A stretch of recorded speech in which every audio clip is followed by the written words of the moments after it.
أعوذ بالله من الشيطان الرجيم.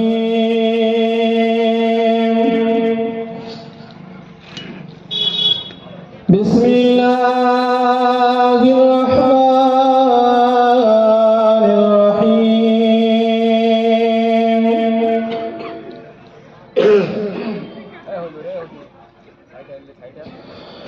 نحمده ونصلي على رسوله الكريم.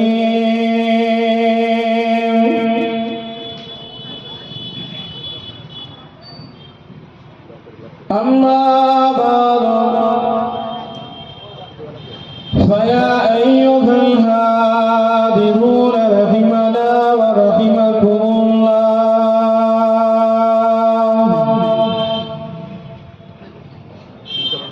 قال الله تعالى في كلامه المجيد والفرقانه الحميد.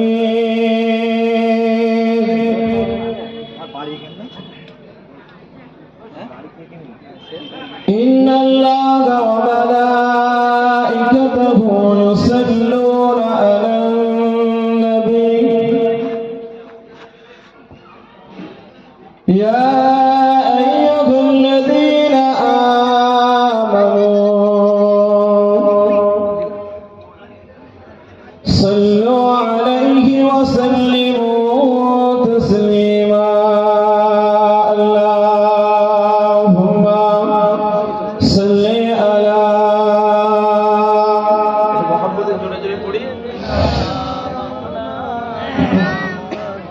وعلى آل سيدنا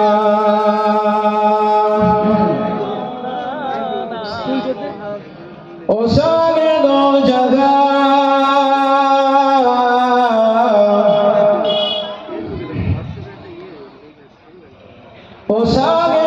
जगह जिस दिल में आए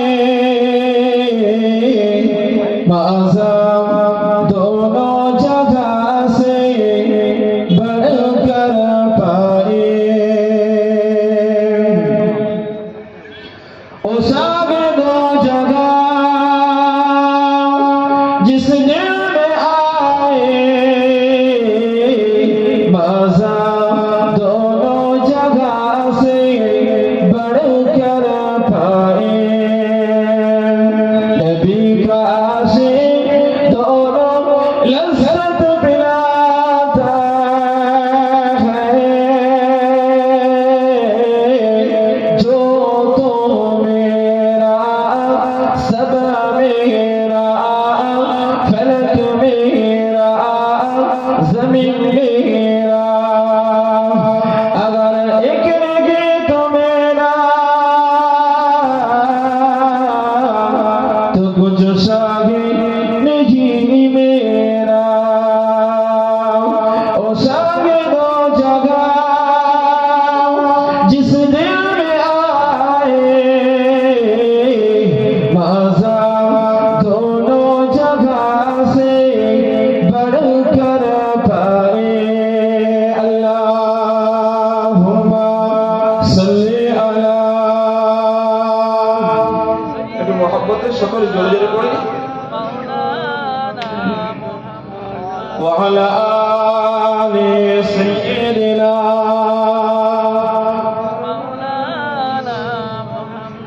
لا إله إلا الله لا إله إلا الله لا إله إلا الله محمد رسول الله.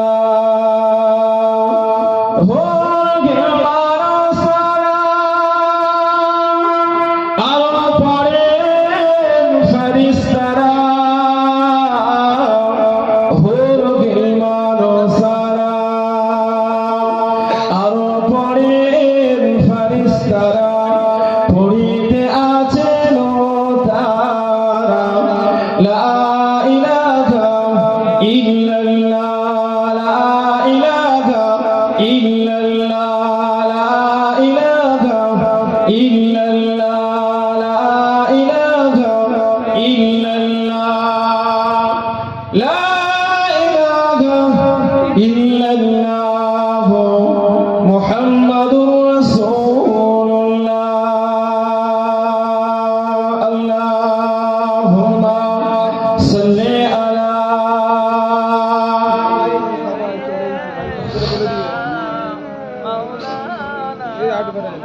وعلى آل سيدنا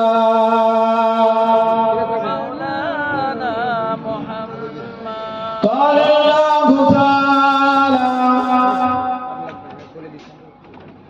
في كلامه المجيد والفرقانه الحميد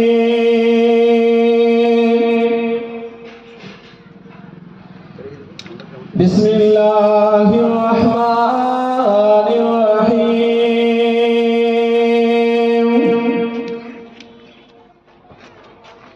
يا أيها الذين آمنوا قوا أنفسكم وأهليكم نارا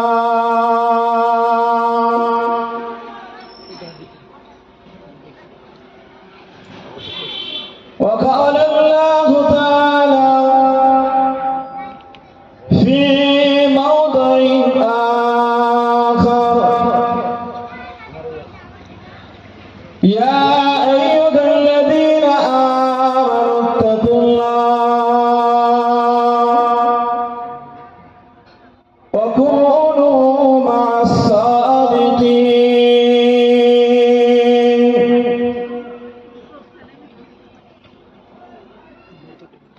وقال النبي صلى الله عليه وسلم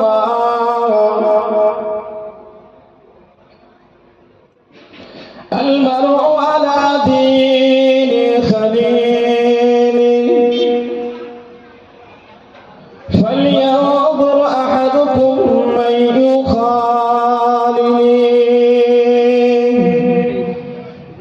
أو كما قال النبي عليه السلام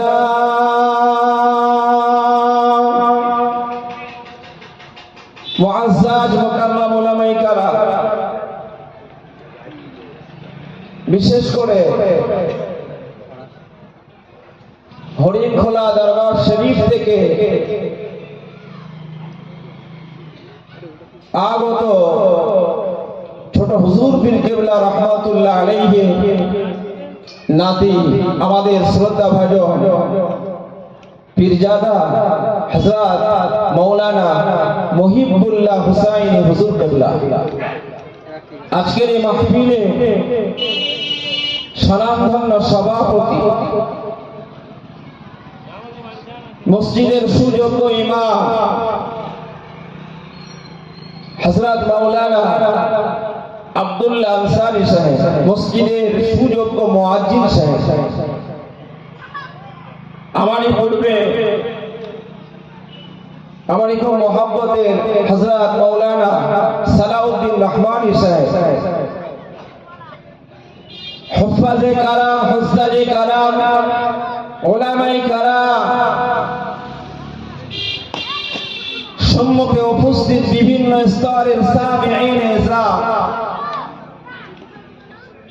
বিশেষ করে আজকে এই মাহফিলের হিতাকাঙ্ক্ষী আমার জওয়ান যুবক ভাইরা যারা অক্লান্ত পরিশ্রম করে মাহফিল কায়েম করেছে অক্লান্ত পরিশ্রম করে নিজেদের ভালোবাসা নিজেদের সময় উজাড় করে এই সুন্দর মাহফিলে তারা ইন্তজাম দিয়েছে আর সেই মাহফিলে আল্লাহ পাক আমাদেরকে সুযোগ করে সেই মাহফিলে আমাদেরকে আল্লাহ পাক নিয়ে এসেছেন সেই রব্বে করিমের দরবারে শুকরিয়া আদায় করি সকলেই প্রাণ উজাড় করে বলি আলহামদুলিল্লাহ একটু উচ্চ আওয়াজে বলেন আলহামদুলিল্লাহ সরকারে কায়নাত হাবিবে প্যারা নবী মোহাম্মদ মুস্তাফা আহমদ মুজতবা প্যারা নাম মোহাম্মদ রাসূলুল্লাহ সাল্লাল্লাহু আলাইহি ওয়াসাল্লাম যাকে না সৃষ্টি করলে আল্লাহ কিছুই সৃষ্টি করতেন না আমরা কোথায় কোথায় ছিলাম, কোথায় কি অবস্থাতে, এসব কোনো খবর হতো না। সবকিছু প্রিয় নবীর খাতিরে আল্লাহ পাক এত নিয়ামত দিয়েছেন। সেই প্রিয় রাসূলের প্রতি সালামের নজরানা পেশ করি, সকলে বলি সাল্লাল্লাহু আলাইহি ওয়াসাল্লাম। আজকের এই মাহফিলে সুন্দর আয়োজক আমাদের জওয়ান যুবকেরা এই সুন্দর মাহফিল কায়েম করেছে।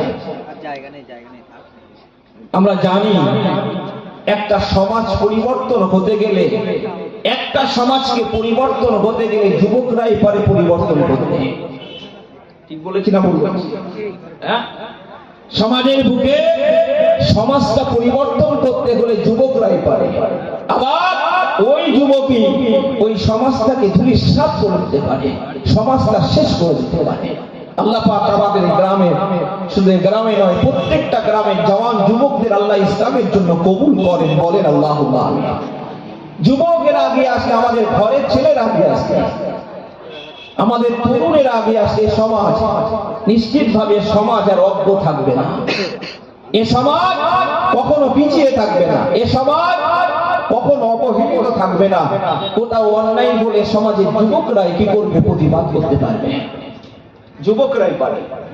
আসলে সেই যুবকদের পরিষেবা পরিবেশ তৈরি করতে আমরা পারি না। আমি অবাক হলাম যে যুবকেরা সত্যি এদের আগ্রহ আছে, যুবকদের কত উদ্দীপনা আছে। আমাদের বর্তমান সমাজে যুবকদের নিয়ে আমাদের বেশি চিন্তা করা দরকার। যুবকরা কিভাবে আগাবে, যুবকদের কিভাবে টেনে নিয়ে আসা যায়। ইসলাম যুবকদের দ্বারাই প্রতিষ্ঠিত হয়েছে, জোরে বলেন আলহামদুলিল্লাহ। যুবকদের দ্বারাই ইসলাম সুন্দর প্রতিষ্ঠিত হয়েছে, সুগঠিত হয়েছে। এখনো যুবক আছে না? রাসূল পাক সাল্লাল্লাহু আলাইহি ওয়াসাল্লাম বলেছেন, বাদা আল ইসলাম গরীবা। ইসলামের যখন শুরুয়াত ছিল, ইসলামের শুরুয়াতটা ছিল গরীব, বিশ্ব কেউ মান্যতা দেওয়ার মতো লোক খুঁজে পাওয়া যায়। সমাজে যুবকরা ইসলামের পাশে দাঁড়িয়ে, যে সমাজে জওয়ানেরা তরুণেরা এই পাশে দাঁড়িয়ে এই সমাজটাকে পরিবর্তন করে দিয়েছে, এই সমাজ ইসলামটাকে সুন্দর করে পৌঁছে দিয়েছে। রাসূল বলছেন, ওয়াসায়াউদুহু কামা বাদা। অচিরে ইসলাম আবার বিদায় নেবে, অচিরে ইসলাম আবার বিদায় নেবে কামা বাদা, যেমন ভাবে নিঃস্ব অবস্থাতে শুরু হয়েছিল। আমাদের জওয়ান যুবকেরা আছে, আল্লাহ পাক তাদের ইসলামের জন্য কবুল করেন।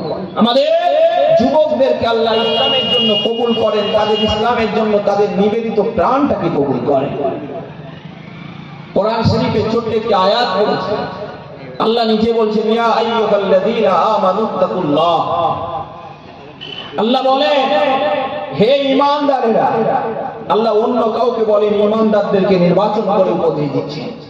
ঈমানদার দিগকে আল্লাহ পাক উপদেশ দিচ্ছেন, ঈমানদার দিগকে নির্দেশ দিচ্ছেন। কি করে? আল্লাহ বললেন, ইত্তাকুল্লাহ, তোমরা আল্লাহকে ভয় করো। পরের অংশে আল্লাহ বলছেন, অকুনু মা'আস সাদিকিন, সত্যবাদীদের সঙ্গী হয়ে যাও। জোরে বলবেন না? একটু জোরে বলে। সত্যবাদীদের সঙ্গী হতে বললেন, আর আল্লাহকে ভয় করতে বললেন।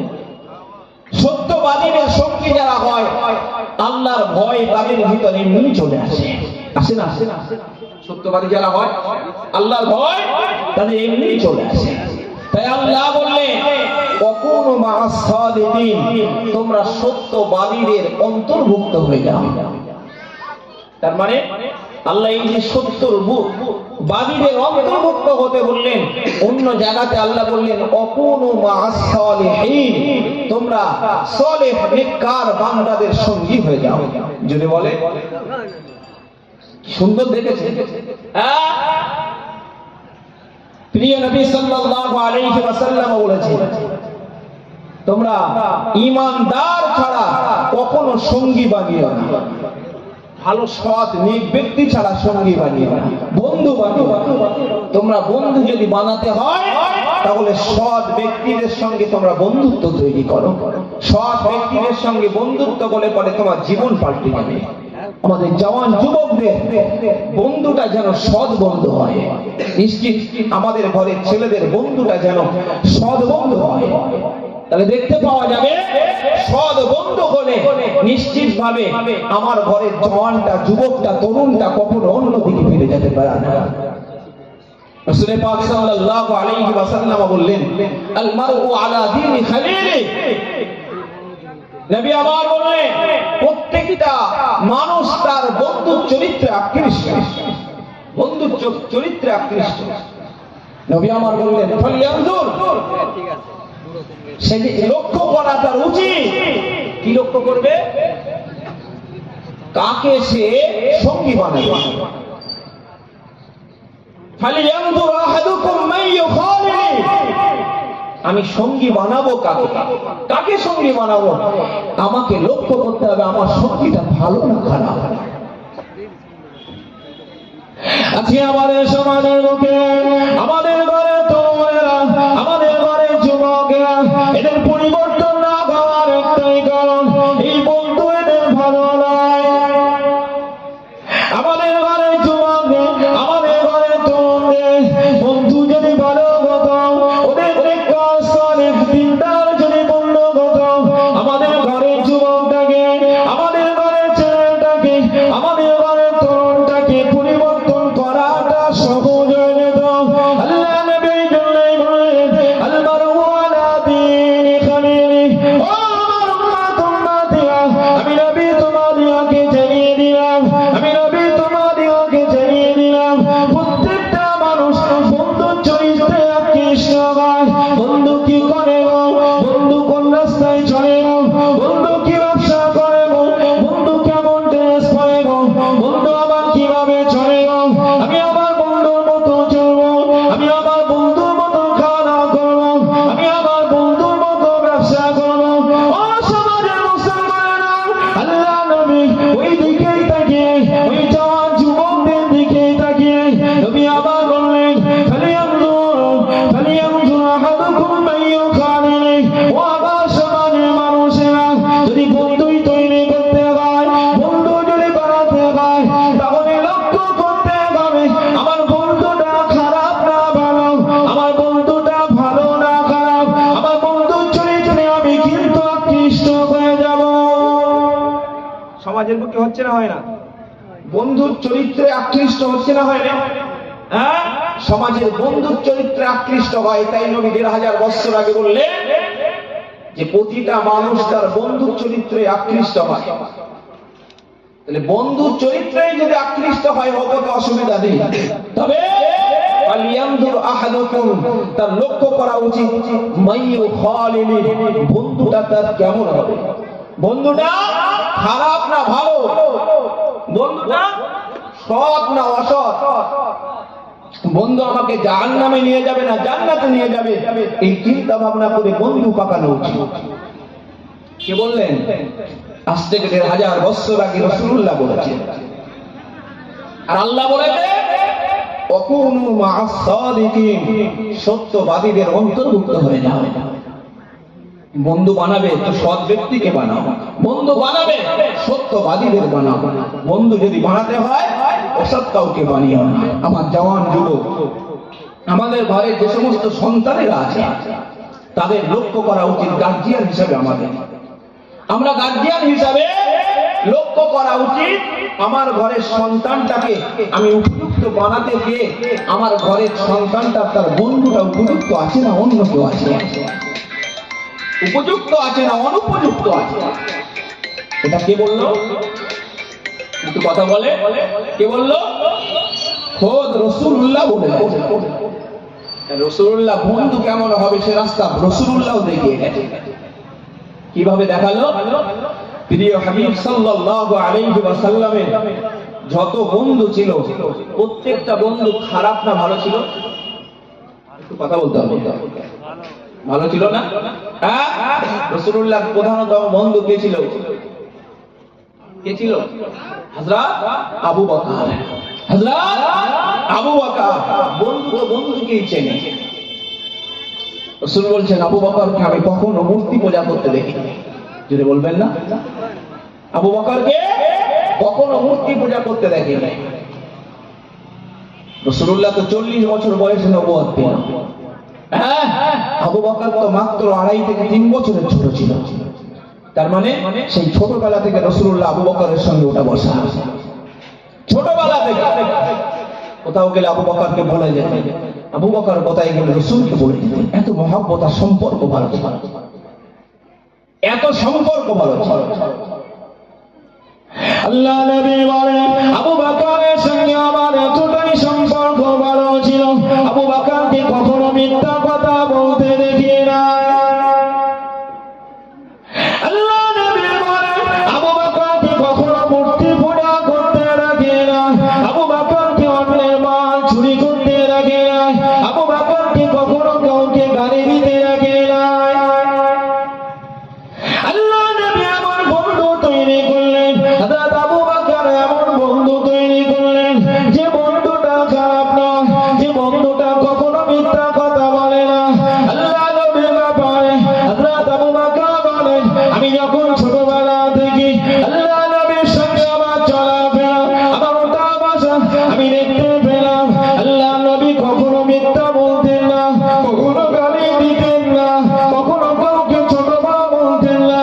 আল্লাহ নবী এতটাই চরিত্র ভালো ছিলেন, কেউ অসুস্থ হয়ে গেলে পরে নবী আবার দৌড়ে যেতেন, তাকে সেবা করতেন, তাকে ট্রিটমেন্টের ব্যবস্থা করতেন। আল্লাহ নবী ছোটবেলা থেকে নবী আবার জওয়ান যুবকদের কি করতে হবে নবী আবার সুন্দর করে দেখিয়েছেন। হযরত আবু বকর বলেন আল্লাহ নবী কে আমি এমন ভাবে দেখেছি, মক্কার বুকেতে কেউ অসুস্থ হয়ে গেছে, মক্কার বুকেতে কেউ অসুস্থ হয়ে গেছে, আল্লাহ নবীকে আমি দেখেছি নবী আবার তার বাড়িতে যেতেন, তার খোঁজ খবর রাখতেন, মক্কার বাড়িতে সে বাড়িতে ঘুরে তার ট্রিটমেন্টের ব্যবস্থা করতেন। আমি নবীকে ছোটবেলা থেকে এমন অবস্থাতে দেখেছি তার বিবাহ হয় না। আল্লাহ নবী এ বাড়ি থেকে টাকা তুলে ওর বাড়ি থেকে অর্থ জোগাড় করে, এখান থেকে সেখান থেকে অর্থ জোগাড় করে। হযরত আবু বকর বলেন আমি এখান থেকে সেখান থেকে নবীকে অর্থ জোগাড় করে দিয়ে নবীকে অর্থ জোগাড় করতে দেখেছি। আল্লাহ নবী সেই অর্থটা নিয়ে গ্রামে কেউ বিবাহ না করে নবী আমার তাকে সাহায্য করতেন। নবী আমার এমন বন্ধু ছিলেন। আল্লাহ নবীর চরিত্রে আমি এমন ভাবে চরিত্রটা পড়ে নিলাম, নবীকে না দেখলে থাকতে পারতাম না, নবীকে না দেখলে থাকতে পারতাম না। হযরত আবু বকর বলেন আমি ছোটবেলা থেকে আল্লাহ নবীকে ভাবেছি। আমি সিরিয়াতে ব্যবসা করতে গেলাম, সিরিয়াতে ব্যবসা করতে যাই আমি আবু বকর দেখলাম আমার কোচরেতে আমার কোণেতে আসমানের তারকাগুলি সব পদে চড়ে আসছে। হযরত আবু বকর বলছে আমি এমন বন্ধু তৈরি করেছি, জীবনে তো মিথ্যা কথাই বলিনি, খারাপ চরিত্রের চরিত্রবাণী হয়নি। আবু বকর বলছেন আমি সিরিয়াতে গেছি ব্যবসা করতে, আমি হঠাৎ রাত্রে স্বপ্ন দেখছি যে আসমানের তারকাগুলি সব আমার কোলে এসে পড়ছে। জোরে বলবেন না? আসমানের তারকা কি ব্যাপার? আসমানের তারকা আমার কোচরে কেন, আমার কোলে কেন? হযরত আবু বকর ভাবছেন যে এই স্বপ্নের তাবিরটা কিভাবে করা যায়। সঙ্গী ভালো হলে জীবন পাল্টে যাবে, সঙ্গী ভালো হলে জীবনটা পরিবর্তন হবে, সঙ্গী খারাপ হলেও জীবন শেষ হবে। জ্বলন্ত উদাহরণ হযরত আবু বকর, জ্বলন্ত উদাহরণ। হযরত আবু বকর বলছেন আমি চিন্তিত হয়ে গেলাম কিভাবে এই স্বপ্নের তাবিরটা আমি জানবো, কিভাবে জানবো স্বপ্নের তাবিরটা। আমি আবু বকর সেই সময়ের এক পাদ্রীর কাছে গেলাম, তওরাতের এক পণ্ডিত কাছে গেলাম, গিয়ে জিজ্ঞেস করলাম যে আমি এই স্বপ্ন দেখেছি আসমানের তারকাগুলি সব আমার কোলে এসে পড়ছে, আর আমি আমার চাদরে ধরে নিয়ে সেগুলি যেন আমি রাত্রে দেখছি আমার কোটরে করে আমি রেখে দিয়েছি। স্বপ্নের তাবিরটা আমাকে একটু বলে দেন, আমাকে একটু বলে দেন। ইহুদি জিজ্ঞেস করলো, পণ্ডিত জিজ্ঞেস করলো যে আপনার নামটা কি? হযরত আবু বকর নিজের নামের পরিচয় দিলেন, বললেন আপনার জামাটা একটু তুলতে হবে। হযরত আবু বকরের জামাটা তুললেন, নাভির নিচে একটা দাগ রয়েছে। বললেন আপনি আর এই মুহূর্তে এই জায়গা দেরি করবেন না, আপনার নসিবটা ভালো, যান মক্কার বুকে আখিরি নবীর আবির্ভাব ঘটে গেছে, সেই আখিরি নবীর ইসলাম গ্রহণের ব্যাপারে আপনি হবেন অগ্রগামী। বলবেন না আপনি অগ্রগামী হবেন, চলে যান। কে গো? বললো তার নাম মোহাম্মদ, আব্বার নাম হবে আব্দুল্লাহ, ছেলেটা হবে এতিম ছেলে। বলবেন না ছেলেটা কি ছেলে গো? এতিম। সমস্ত কিছু বর্ণনা বললো, তার আব্বাও নেই মাও নেই, আব্বাও নেই মাও নেই। চাচা দাদু চলে গেছে, চাচা আব্দুল মুত্তালিব সমস্ত কিছু, এই যে চাচা আবু তালিব তার দায়িত্বে রয়েছে। হযরত আবু বকর ওই জায়গায় দাঁড়িয়ে চিন্তা ভাবনা করলেন, এই যে স্বপ্নের তাবিজটা বললেন আমার বন্ধু ছাড়া আর অন্য কেউ নয়, যেটা হবে না এটা কে? আমার বন্ধু ছাড়া অন্য কেউ নয়। হযরত আবু বকর সোজা চলে আল্লাহ নবী বাড়িতে চলে এলেন, আল্লাহ নবী ঘরেতে চলে এলেন। আম্মা জান হযরতে খাদিজা ঘরেতে রয়েছেন, আল্লাহ নবী আম্মা জান হযরতে খাদিজা ঘরে নবীর বাড়িতে চলে এলেন। নবীর দরওয়াজা দেওয়া রয়েছে, নবীর ঘরের দরওয়াজা খানা বন্ধ হয়ে রয়েছে। আল্লাহ নবী ঘরের দরওয়াজা বাইরে দাঁড়িয়ে নবীকে আস্তে করে ডাকলেন। আল্লাহ নবী ঘরের থেকে বার হয়ে গেলেন, বার হয়ে যাওয়ার পরে নবী আবার এই সময় হযরত আবু বকরের দিকে তাকিয়ে বললেন, ও আমার বন্ধু আবু বকর, ও আমার বন্ধু আবু বকর, আমি আপনার কাছে অন্য কোনো আশা চাই না, আমি আপনাকে ইসলামের দাওয়াত দিয়ে দিলাম, এটা আপনি গ্রহণ করে নেন। হযরত আবু বকর সিদ্দিক ওই সময় যাবে বললেন, আমি যে আপনার কাছে এসেছি, আমি যে আপনার কাছে এসেছি ইসলাম গ্রহণের জন্য কিনা অন্য কারণের জন্য, আপনি কিভাবে ভাবলেন? আপনি যে আমাকে দাওয়াতটা দিচ্ছেন, এটা যদি আমি যাচাই বাছাই না করে আমি যদি গ্রহণটা করে নিই, সমাজের মানুষ এটাই ভাববে আবু বকরের বন্ধু হিসাবে, আবু বকরের বন্ধু হিসাবে মুহাম্মদকে ছোটবেলা থেকেই চেনে, তার সঙ্গে ওঠা বসা করে, তার সঙ্গে চলাফেরা করে, আবু বকরকে জাদু করে নিয়েছে। আল্লাহ নবীকে ওই সময় হযরত আবু বকর বললেন, ইয়া রাসূলুল্লাহ, ইয়া হাবিবাল্লাহ। আল্লাহ নবীর দিকে তাকিয়ে হযরত আবু বকর একটা প্রমাণ চেয়েন। নবী আবার বললেন, ও আবু বকর, আমি যে নবী, আল্লাহ যে আমাকে নবী বানালেন, আল্লাহ যে আমাকে নবুয়ত দিয়েছেন, তার তোমার প্রমাণ লাগবে গো।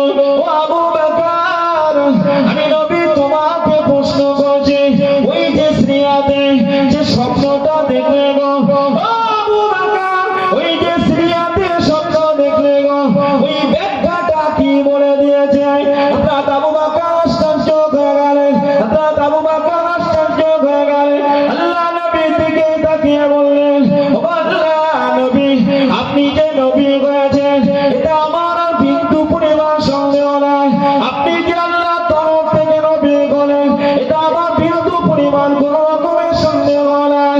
ইয়া রাসূলুল্লাহ, তবে আমার জানতে বড় ইচ্ছা হয়, ও আল্লাহ নবী, আমার জানতে বড় ইচ্ছা হয়, আমি যে স্বপ্নটা দেখলাম এই স্বপ্নটা আমি ছাড়া আমার ওই যে পাদ্রী, ওই যে খ্রিস্টান পাদ্রী ছাড়া তো কেউ জানে না। আপনি কিভাবে জানলেন? আপনি কিভাবে গল্পটা শুনলেন? আপনি কিভাবে ঘটনাটা জানলেন? আল্লাহ নবী ওই সময় যাবে বলেছিলেন, ও আবু বকর, ও আবু বকর, তুমি যে স্বপ্নটা দেখেছো ওই স্বপ্নের ব্যাখ্যা করতে ওই যে গদি পণ্ডিতের কাছে চলে গেছে।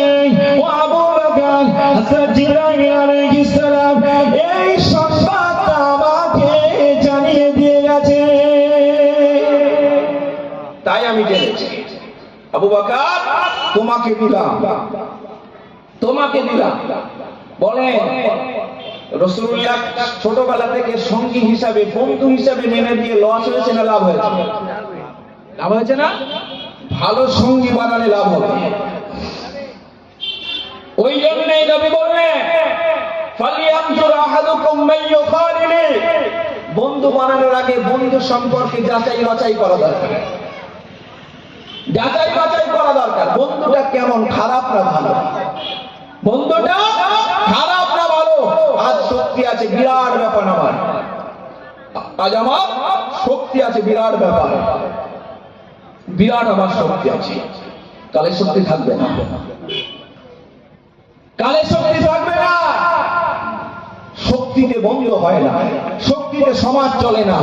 ব্যবহার, উত্তম চরিত্র, নিজের কথা, নিজের চলা, সমাজের মানুষের সঙ্গে সমস্ত ব্যবহারটা ঠিক রাখার নামই হলো বড় শক্তি। সমাজের বুকে বিরাট শক্তি দেখি অনেক কিছু জনলাভ করা যায় না, করা যায়।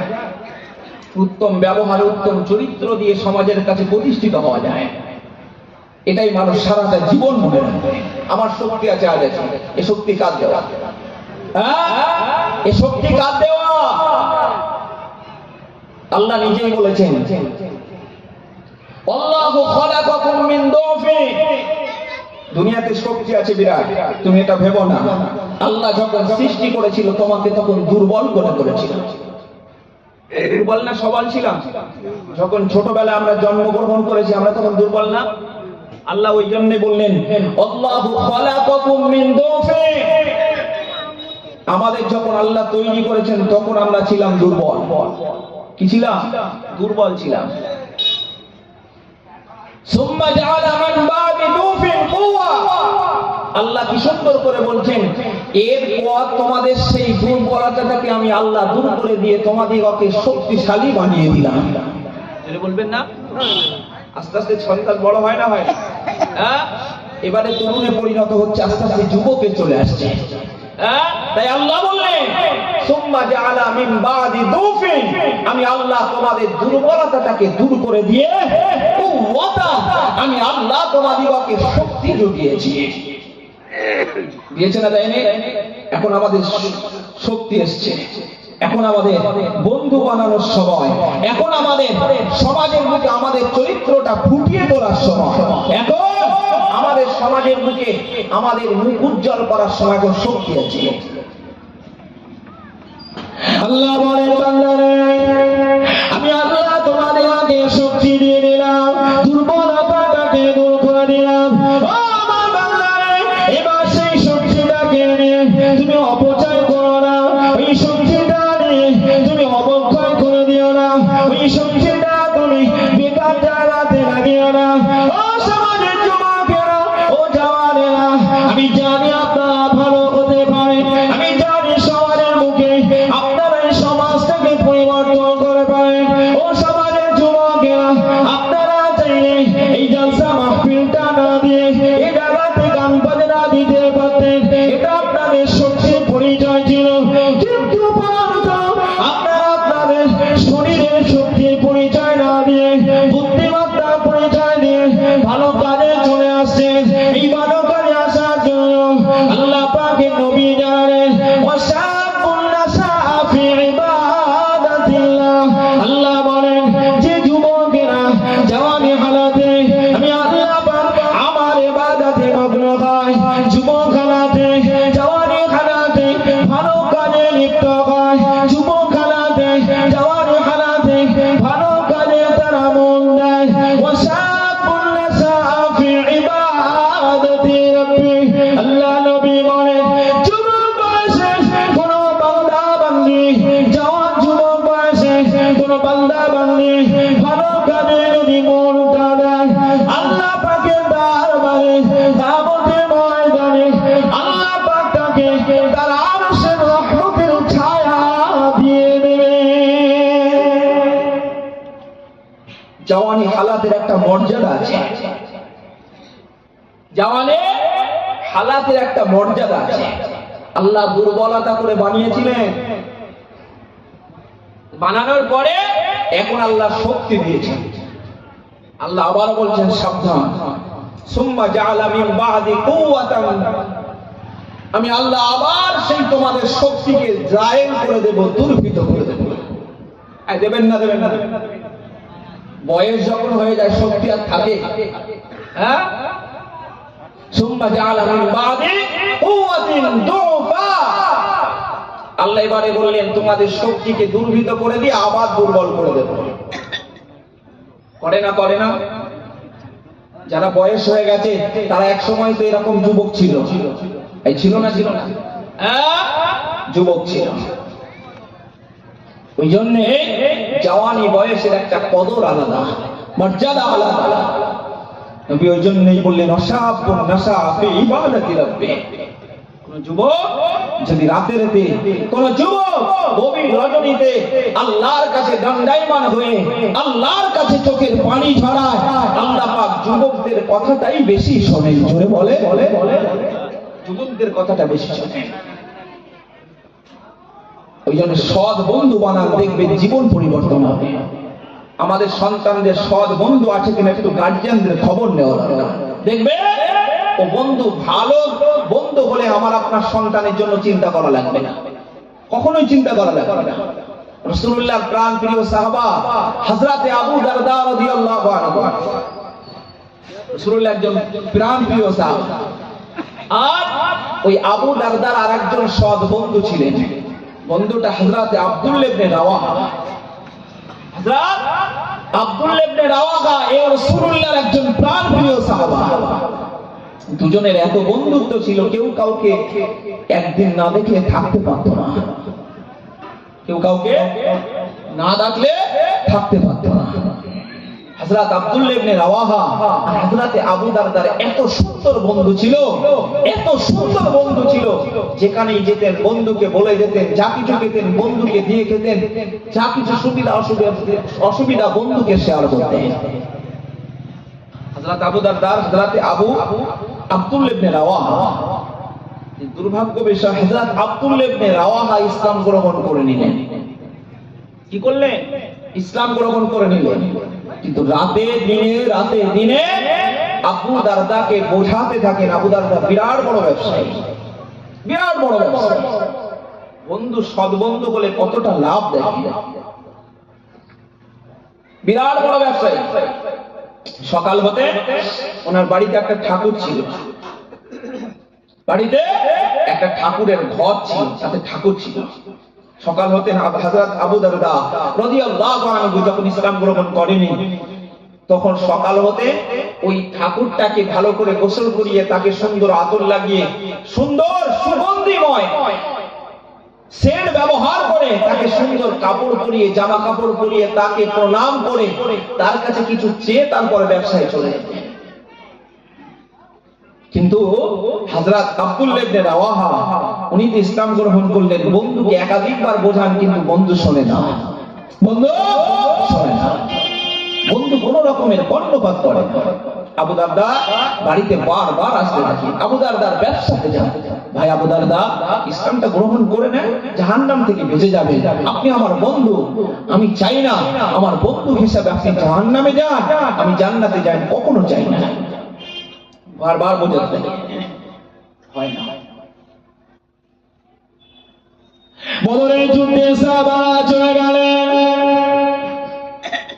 বদরের যুদ্ধে সাহাবীরা ওই যুদ্ধের শামিল হলেন। ওর ভিতরে হযরত আব্দুল্লাহ ইবনে রাওয়াহা শামিল হলেন। এমন অবস্থাতে কয়েকদিন আবু দারদার সঙ্গে হযরত আব্দুল্লাহ ইবনে রাওয়াহা দেখা হয় না। বন্ধু তো বন্ধুর মতো হওয়া উচিত। যুদ্ধে গেছে আব্দুল্লাহ ইবনে রাওয়াহার সঙ্গে আবু দারদার দেখা হয় না। কেন দেখা হবে? হযরত আব্দুল্লাহ ইবনে রাওয়াহা তো মুসলমান হয়ে গেছে, যুদ্ধের ময়দানে গেছে। আবু দারদাকে বোঝাচ্ছেন, আবু দারদা শোনে না। আবু দারদা বাড়িতে রয়েছে। রাসূলের কথা মতো তো শহীদের যুদ্ধের ময়দান থেকে তো ফিরতে পারে না যতক্ষণ না রাসূল না বলেন, যতক্ষণ না বিজয়ী বেশে সাহাবীরা ফিরে আসছেন। আব্দুল্লাহ ইবনে রাওয়াহা ময়দানে রয়ে গেলেন, ফিরতে দেরি হল কোন কারণবশত। আবু দারদার মনটা খুব খারাপ। আব্দুল্লাহ ইবনে রাওয়াহা আমার বন্ধু যুদ্ধের ময়দানে গেছে, আমার বন্ধু কি শহীদ হয়ে গেছেন, আমার বন্ধু বেঁচে আছে। মনটা খারাপ, মনটা খারাপ, আমার বন্ধু কি অবস্থাতে রয়েছে। অথচ কি আবু দারদা তখন ইসলাম গ্রহণ করেনি। আব্দুল্লাহ ইবনে রাওয়াহার জন্য মনটা টানে, আব্দুল্লাহ ইবনে রাওয়াহার জন্য মনটা কাঁদছে বারবার। আমার জওয়ান যুবকদের বন্ধু ভালো হলে বন্ধুর জন্য মনটা খারাপ করে না? করে। কোন বন্ধু অ্যাক্সিডেন্ট করলো, অন্য বন্ধু মনটা খারাপ করে বসে থাকে না? ঠিক আবু দারদার মনটা খুব খারাপ হয়ে যাচ্ছে। রাস্তা দিয়ে সাহাবায়ে কেরামেরা ফিরে আসে।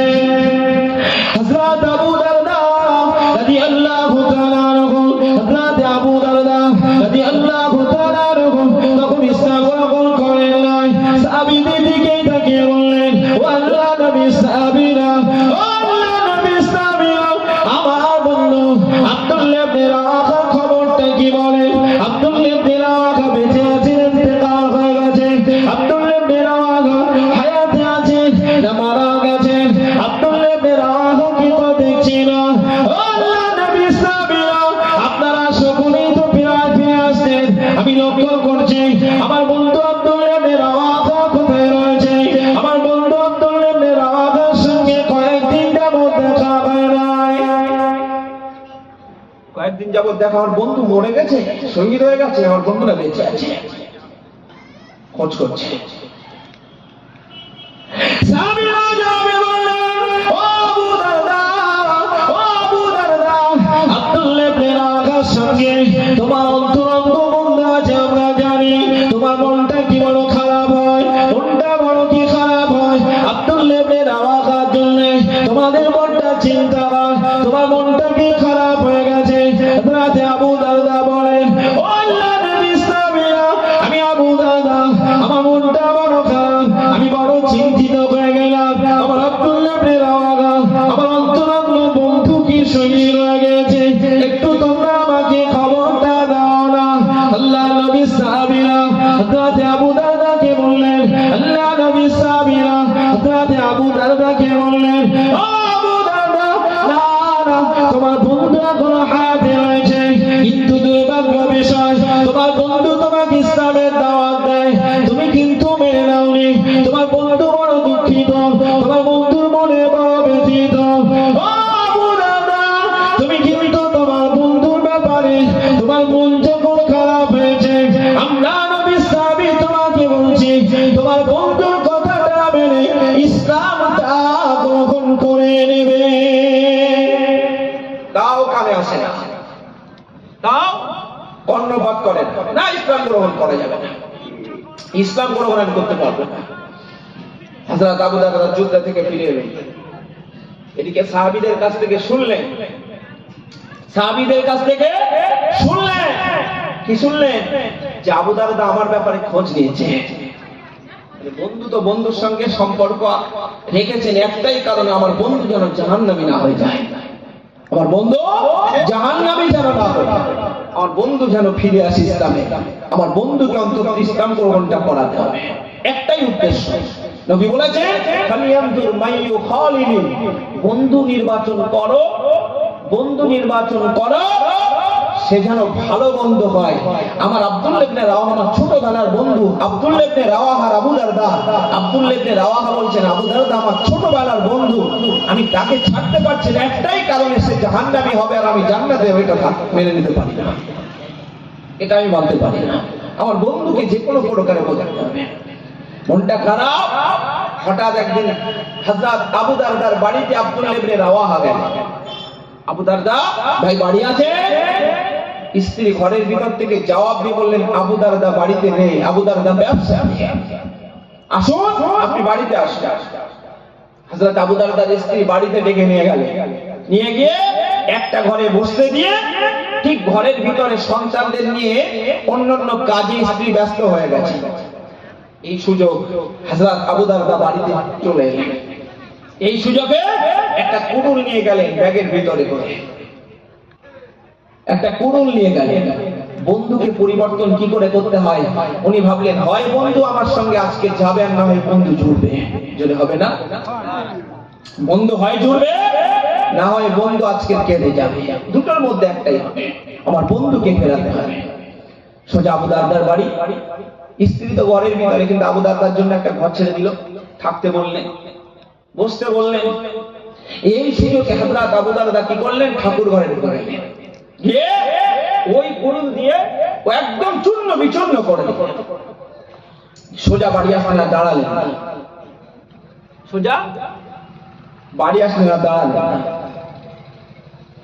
যখন ভাঙছেন আর বলছেন, আলা কুল্লু মা ইউদআ ফাহুয়া বাতিল, আলা কুল্লু বিদআ, যে সমস্ত জিনিসকে আল্লাহ ছাড়া যে কোনো জিনিসের উপাসনা করা হয় ফাহুয়া বাতিল, এগুলো সব বাতিল, এগুলো সব সত্য নয়, মিথ্যা। ভাঙছে না বলছে, ভেঙে টেঙে সোজা বাড়ি। এদিকে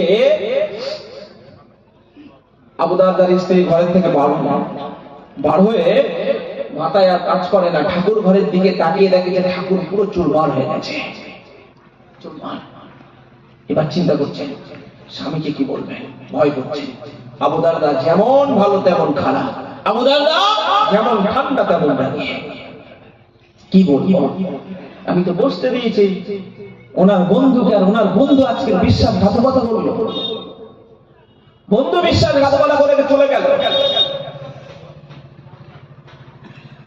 হযরত আবু দারদার স্ত্রী ঘরের বারান্দাতে বসে, ঘরের দরওয়াজা খোলা খুলে দিয়ে ঘরের বারান্দাতে বসে হাউ হাউ করে কাঁদতে লাগলেন।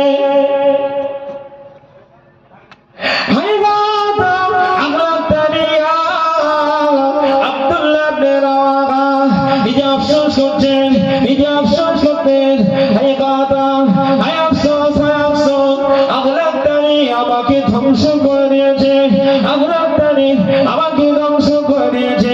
আব্দুল্লাহ ইবনে রাওয়াহা নিজে কাঁদছেন আর বলতে লাগলেন। এমন সময় হযরত আবু দারদা ব্যবসা থেকে ফিরে এলেন, ব্যবসা থেকে ফিরে এসে স্ত্রী দিকে তাকালেন, স্ত্রী গাও গাও করে কাঁদতে লাগলেন। কি ব্যাপার, কান্নাকাটি করো কেন গো, কি ব্যাপার, কান্নাকাটি করে কেন গো? এই সময় হযরত আবু দারদার স্ত্রী হযরত আবু দারদার দিকে তাকিয়ে বললেন, যান দেখে আপনার ঠাকুর ঘরে একটু দেখে আসেন। হযরত আবু দারদা ঠাকুর ঘরে গেলেন, ঠাকুর ঘরে থেকে ওই ঠাকুর ঘরে দেখলেন ঠাকুরটা চুরমার বের হয়েছে, ব্রেনের কাজ করে না, খুব ব্যথিত করেন। কে করলো, কে কে করেছে, কে?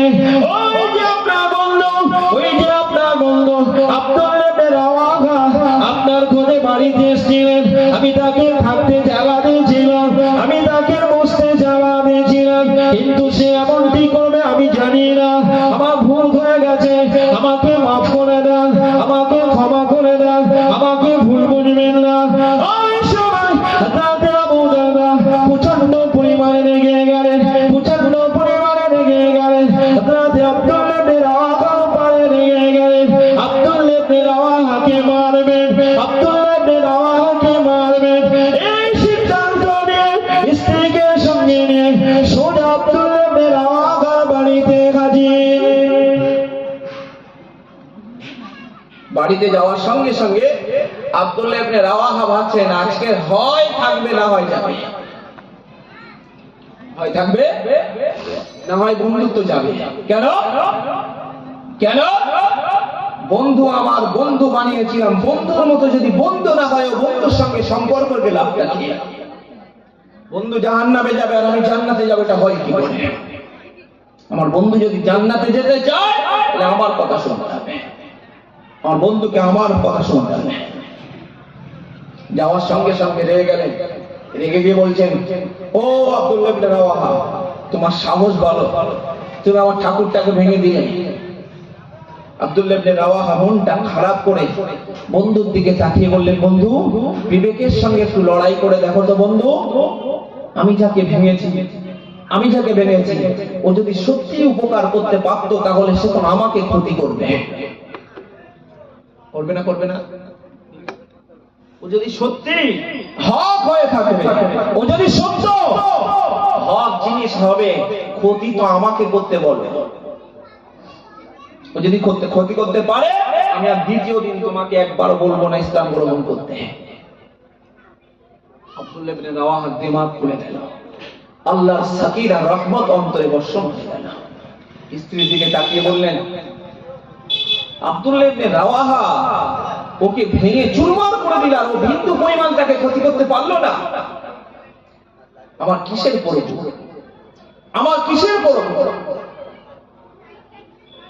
আল্লাহ রহমত হয়ে গেল, আল্লাহ দয়া হয়ে গেল, আল্লাহ রহমত সঙ্গে সঙ্গে হযরত আব্দুল্লাহ ইবনে রাওয়াহা দিকে তাকিয়ে বললেন, ও আমার বন্ধু, ও আমার দোস্ত, ও আমার ছোটবেলার বন্ধু, ও আব্দুল্লাহ বিন রাওয়াহা, আমাদের ভুল হয়ে গেছে, আপনি আমাকে মাফ করে দেন বন্ধুরে, ক্ষমা করে দেন বন্ধুরে, বুঝতে পারি না এতদিন পর্যন্ত অজ্ঞতে জাগাতে ছিলাম, বন্ধু আমার চোখটা খুলে দিলে গো, বন্ধু আমার চোখটা খুলে দিলে গো। হযরত আব্দুল্লাহ বিন রাওয়াহা, হযরত আব্দুল্লাহ বিন রাওয়াহা ওই সময় ওদেরকে আল্লাহ নবীর দরবারে নিয়ে গেলেন, সঙ্গে সঙ্গে ইসলাম গ্রহণ করে নিলেন। যেটা বলবেন না, বলেন সৎ বন্ধু উপকারে আসে না আসে না? আসে না আসে না? সৎ বন্ধু উপকারে আসে, সৎ বান্ধবী উপকারে আসে। সৎ বন্ধু উপকারে আসে আর সৎ বান্ধবী উপকারে আসে।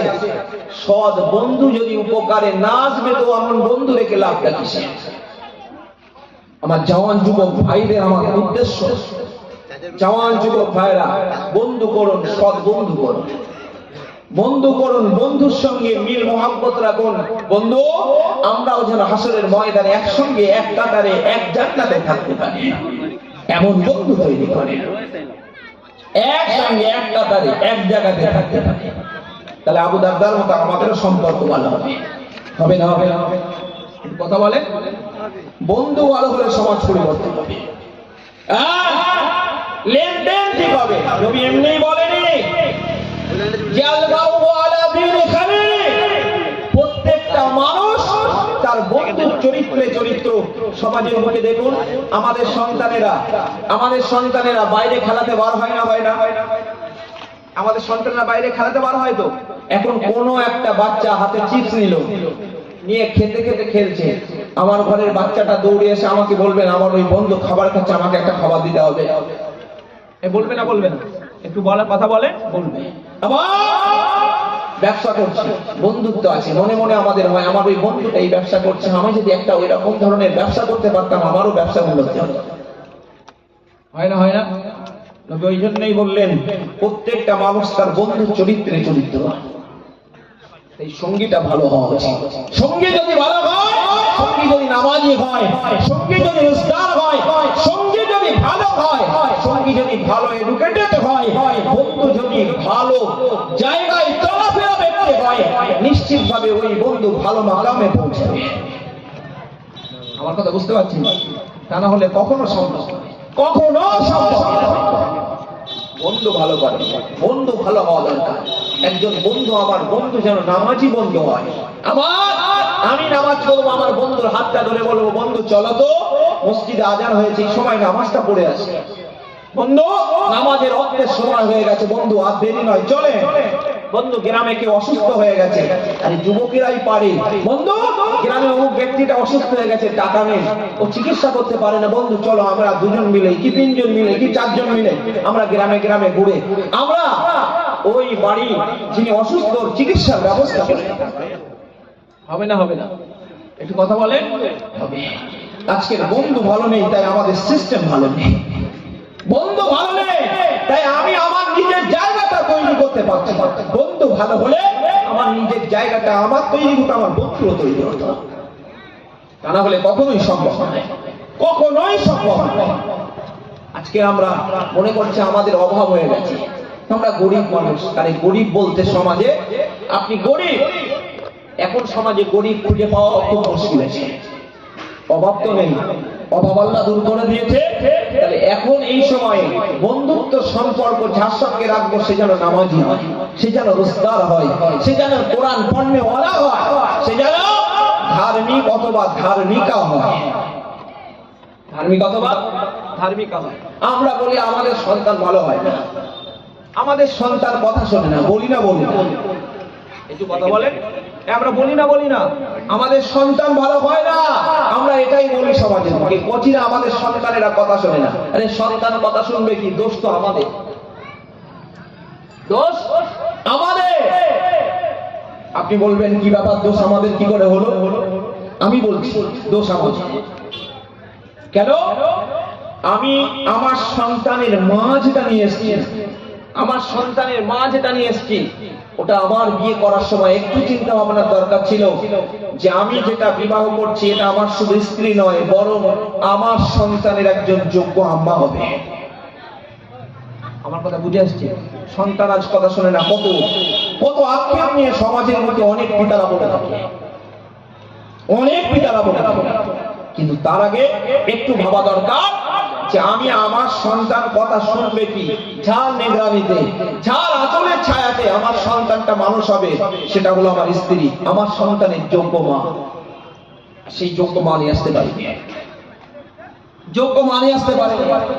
সন্তান জন্ম দিলেই বলো, সন্তান জন্ম দিলেই যোগ্য বাপ হওয়া যায় না, সন্তান জন্ম দিলেই যোগ্য আম্মা হওয়া যায় না।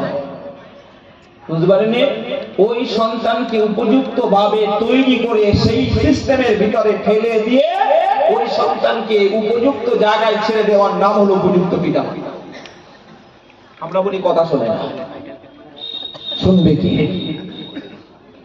আল্লাহ নবী বলেন তুমকে বাবা দুনিয়ার বাইরে নবী আমার জানালেন ও আমার উম্মত উম্মতিরা, আমি নবী তোমাদেরকে জানিয়ে দিলাম বিবাহ যখন করবে ও সমাজের ছেলেরা, ও সমাজের যুবকেরা, আপনাদিগকে আমি ভুলে গেলাম যাদের বিয়ে তো হয়ে গেল, যাদের বিবাহ হয় না, বিবাহ করার আগে নবী আবার জানালেন তুমকে বাবা দুনিয়ার বাইরে মেয়ে যখন দেখতে যাবে ওই মেয়েটার 4টি গুণ ফলো করা দরকার, ওই মেয়েটার 4টি গুণ দেখা দরকার। তাহলে দেখতে পাওয়া যাবে যে মেয়েটির ভিতরে এই 4টি গুণ বিদ্যমান থাকবে, এই 4টি গুণ পাওয়া যাবে।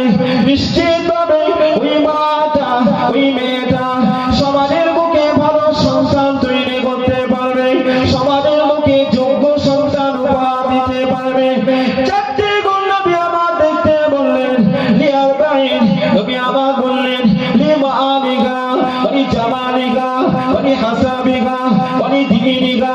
আল্লাহ নবী প্রথম নাম্বারে বললেন ও আমার সাহাবীরা, আমি নবী তোমাদেরকে জানিয়ে দিলাম, ও আমার উম্মত উম্মতিরা, আমি নবী তোমাদেরকে জানিয়ে দিলাম তোমরা যখন বিবাহ করবে 4টি গুণ দেখবে।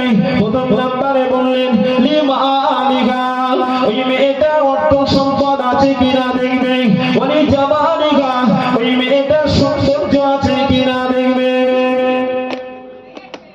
বিয়ে করার ক্ষেত্রে আমরা বলি আমাদের কথা শোনে না আমাদের সন্তানেরা, তার আগে আমি বলছি আমার সন্তানের যে গাছ, ওই গাছ উপযুক্ত নয়। আমার কথা রাগ করলে হবে না, বলো কেন উপযুক্ত নয়? পরে যাচ্ছি। কেন উপযুক্ত নয়? পরে যাচ্ছি। মানে আমি উপযুক্ত গাছ নির্বাচন করতে পারলাম না, তার মানে আমি যে গাছের মালিক আমার সেই সম্পর্কে আইডিয়ারও নেই, আমিও জানি না। নবী বললেন লিমালিহা, অর্থ সম্পদ আছে কিনা দেখো, ওয়ালি জামালিহা, তার সৌন্দর্য আছে কিনা দেখো। আমরা শুধু বাহ্যিক সৌন্দর্য দেখি, কি দেখি গো? বাহ্যিক সৌন্দর্য দেখি, কিন্তু আমাদের বাহ্যিক সৌন্দর্য নয়। বাহ্যিক সৌন্দর্য তো দেখবো, কিন্তু চারিত্রিক সৌন্দর্য আছে কিনা এটা দেখা দরকার। দুটো হলো ওলি হাসাবেগা, তোমরা বংশ দেখবে বংশটা ভালো কিনা। এই বংশ দেখতো আমাদের দাদুরা, আমাদের নানারা, এখন আর সব বংশ টংশ দেখা লাগে না। বুঝতে পারেননি? নবী 4র্থ নাম্বারে বললেন ওলি দীনিহা, তার ধর্ম আছে কিনা দেখো। নবী বললেন ফাসফার বিজাতিদ দ্বীন, ওই ধর্মটাকেই প্রাধান্য দেবে। কি প্রাধান্য দিতে বললেন? ধর্ম। 3টের ভিতরে অন্তত ধর্মটাকে প্রাধান্য দাও। আর আমরা ও ধর্ম দেখি না। মেয়ে দেখতে গিয়ে জিজ্ঞেস করছি কখন করেছো মা? মেয়ে দেখতে যে ভালো করে কোরআন শরীফ শুদ্ধ করে পড়তে পারে কিনা আমরা এটা জিজ্ঞেস করি না, কখন হয়েছে আমরা সেটা আগে জিজ্ঞেস করি। হ্যাঁ, ভালো করে তেলাওয়াত শিখেছে কিনা, কোরআন শরীফ তেলাওয়াত করতে পারছে কিনা, ধার্মিকতা আছে কিনা, 5 ওয়াক্ত নামাজ পড়ে কিনা, পর্দা করে কিনা, এগুলি আগে দেখা দরকার। আমার কথা বোঝা যাচ্ছে? কিন্তু আমরা সেটা দেখি না, অর্থ সম্পদ দেখি, সৌন্দর্য দেখি, বাস ওই পর্যন্তই থাকলো। তাহলে আমাদের সন্তানের আম্মাটা ভালো হবে কি করে? ভালো হবে কি করে? ও সমাজের যুবকেরা, ও আমার সমাজের জওয়ান যুবকেরা, তরুণেরা, মুরব্বিয়ানেরা, রাগ করলে পরে হবে না। নবী আমার ওই জন্যই বললেন, তোমরা তোমাদের ধার্মিকতা দেখো। এই কারণেই ধার্মিকতা দেখতে বললেন। একটা মায়ের কোলে সন্তান মানুষ হয়, পিতাদের কোলে তেমন মানুষ হয় না। পিতারা, আব্বারা সমাজের বুকে দেখতে পায় না। ফজরের নামাজ আদায় করেন, বলেন কি ফজরের সকল সকাল হয়ে যায়, গানে বেরিয়ে যায়, অর্থ সম্পদের তাগিদে, পরিবারের গায়েতে অন্ন তুলে দিতে বাইরে চলে যায়। বাড়িতে আম্মা থাকে, বাড়িতে মায়েরা থাকে, ওই মায়েদের কোলে সংসার কিন্তু মানুষ হয়। আমার স্ত্রী যদি আমার সন্তান থেকে ভালো জায়গা তৈরি না করে দিতে পারে, আমার স্ত্রী যদি আমার সন্তান থেকে নামাজি না বানাতে পারে, আমার স্ত্রী যদি লক্ষ্য না রাখতে পারে যে আমার সন্তানটা তার বন্ধুটা কেমন, যে কোথায় চলছে, কিভাবে কার সঙ্গে মিশছে, আমার স্ত্রীকে খেয়াল রাখা উচিত। এই জায়গায় দাঁড়িয়ে মায়েদের করে সন্তানেরা বেশি মানুষ হয়ে যায়। এই জায়গায় দাঁড়িয়ে আমার স্ত্রী যদি ধার্মিক না হয়, কখনো আমার সন্তান কথা শুনবে না। আপনি নামাজ পড়তে বলবেন, ওজন চলবে, আপনি তাকে পর্দা করতে বলবেন, আপনার কন্যা আপনার কথার উল্টো চলবে। এই জায়গায় দাঁড়িয়ে আমাদের সমাজের বুকে ভুল হলো কি, আমি আমার সন্তানের উপযুক্ত মানতে পারলাম না। সমাজের উপযুক্ত মানতে পারলাম। সন্তান কথা শুনবে কি? সন্তানের সম্মুখে স্ত্রীদের সঙ্গে ঝগড়া করে একেবারেই গালাগালি, নানান ধরনের বাজে মন্তব্য করি না। একটু কথা বলেন। আমাদের দোষী আমাদের খারাপ হয়েছে, আমি প্রথমে বলেছি তো। হ্যাঁ, ওর বন্ধু ভালো আছে কিনা 1 নম্বর পয়েন্ট, ভালো হচ্ছে কিনা আপনার সন্তান মানুষ করার ক্ষেত্রে লক্ষ্য রাখুন। দ্বিতীয়, আমাদের দোষ আছে কিনা সেটা দেখুন। আমাদের দোষ আছে কিনা। দোষ, সন্তানের সম্মুখে আব্বা মারা ঝগড়া করছে। আব্বা মা যখন সন্তানের সম্মুখে ঝগড়া করে, মনে রাখবেন ওই সন্তানের আপনাদের আব্বা মায়েদের প্রতি ভালোবাসা কমে যায়। ভালোবাসা কমে যায়, আরো গালাগালি করবেন, আরো ভালোবাসা কমে যাবে। কেন? ও ভাববে আমার মাকে গালাগালি করছি, মা আব্বাকে করছি, মনে মনে ভাববে না? হ্যাঁ, ভাববে না? এই যখন গালাগালিতে সমাজ তৈরি হবে, আপনার ফ্যামিলিতে, আপনার পরিবারে, আপনি নিজেই করছেন, সন্তান মানুষ হবে কি করে? হ্যাঁ, সন্তান উপযুক্ত মানুষ করতে গেলে, সন্তানকে সমাজের সুযোগ্য সন্তান হিসাবে পুরস্কৃত করতে গেলে, সমাজের জন্য উৎসর্গ করতে গেলে